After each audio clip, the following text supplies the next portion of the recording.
Hello, my name is Daniel Ma, and I am one of the co-regional directors of back-to-back Natick region. In this video, we'll be covering some basics of how to care for an instrument. We'll be covering for French horn and some basic techniques for string instruments. We will not cover anything that is overly complicated or difficult, as most of the viewers of this video wouldn't be needing that. And most of very difficult repairs should be done by a professional and or your teachers or your band directors. So now I'll teach you some of the basics about how to oil French horns. So you will need a screwdriver set, a type of oil that's linkage oil, a thinner oil like Alcast is fine, and a type of slide grease that's preferably thicker if you live in colder conditions. So first, make sure to press down the valves corresponding with the slide. So usually in most American horns, the bottom slide on this side has to be pressed down with the trigger and press down the corresponding rotor valves. Do it to every single, and make sure to empty out all the condensation inside. And unplug them, take out the main tuning slide and the F slide tuning slide as well. And we just need to make sure there's no excess liquid inside the horn that is not oil. Next, we take off all the rotor caps and make sure to grab a clean paper towel and dab it dry. And next, we're going to bring our linkage oil and put a couple drops in there until it has this elliptical bubble shape on top. Or if you have a hole in the middle of your piston, you can stick the needle through. Do it to all the valve caps. And next, turn the horn over. Use the same oil you have this behind side. So put a couple drops of oil in there and make sure to work it in as well. Next, you want to clean out your slide. Make sure to clean the inside a little bit as well because there might be grease. Wipe it down with a paper towel preferably. And next, this is very important, put the thin oil inside the slide first. Just add a couple drops in there, anywhere from 4 to 6. That's my rule, depending on how much you play your instrument. And next, apply a little bit of slide grease with your finger or a paintbrush if you want onto the slide. Now, the more the better because you don't want metal against metal friction, which can cause wear and tear on your instrument.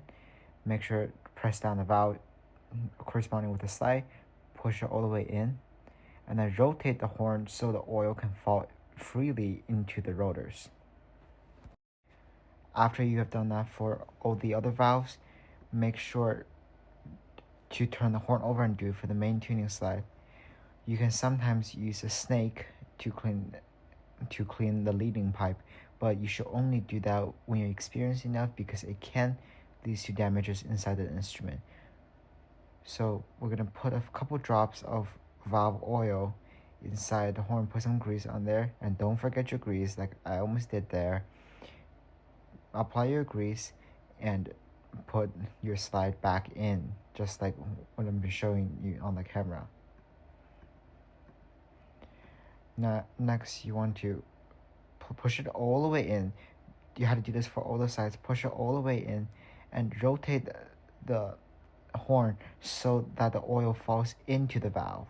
If you do it the other way, it's just going to go in the leading pipe, which is this main pipe you put your mouthpiece through. And you want to do it, that's it. That's how you oil the horn. But next, sometimes if the valve doesn't bounce back fast enough, you can put a couple drops of the linkage oil on these springs. Make sure to do it to all the springs on the horn. And that's it. That's how you take care of a horn. Make sure after you play every single time to empty everything out of the horn and leave it corrosion free. You can also get a French horn set and leave the horn outside, as horn is very different than a string instrument where it is not so easily affected by the elements. And of course, we need to check our screws. So we need a full set of screwdrivers, and you do this around once a month. Check every single screw on the instrument is tight and including the ones on the string valves. And if you have a mechanical linkage valve, make sure to check the linkage valves are tight enough. Do not mess with this and unscrew anything. If you did, do not try to repair yourself. Let your teacher know, or your band director, and have a professional or experienced player to do these things, major repairs for you. This including changing springs. Even though it is a needed technique that all professional horn players will need, it is not something that one should be experimenting on. With a French horn, you should empty out all your slides after each time you practice, as water can cause corrosion inside the valves, and this can decrease the lifespan of your instrument, and it also can cause more problems that is unforeseeable. Next up, Jing Metz, a violinist, will teach you how to tune your instrument, as tuning is very important to being a good musician. Does your violin sound like this? Yeah, that's what I thought. Here are some tips on how to tune your violin, especially after you just changed your strings. Okay, so first, ignore this weird angle and place your violin on your lap. As you can see, I'm plucking the A string with my thumb and holding the scroll with the other hand, and also using a tuner, which is really helpful when your violin is really out of tune. To keep your peg from slipping, gradually press the peg into the hole as you turn it. Doing this helps it stay better, but if you press the peg into the side with a lot of strength, you could end up damaging your violin and cracking the wood.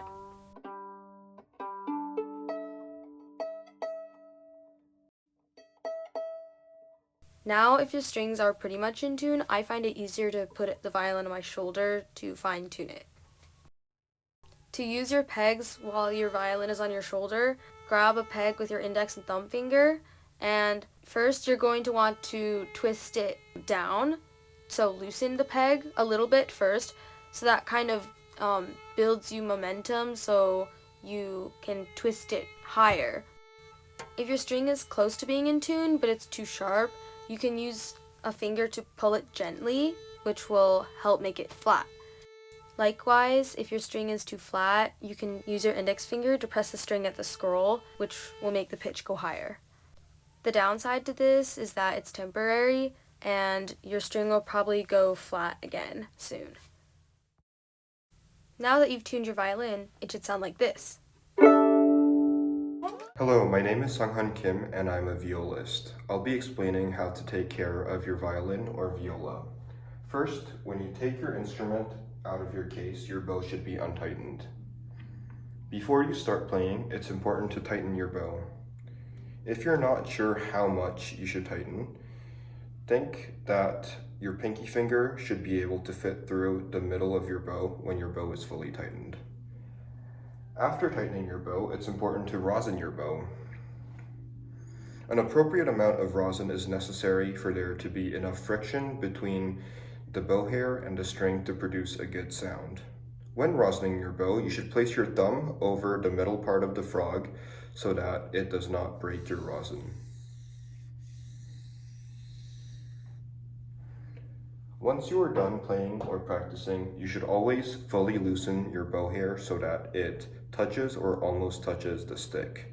It is important to make sure that there is no tension in the bow hair so that your stick or bow is not damaged.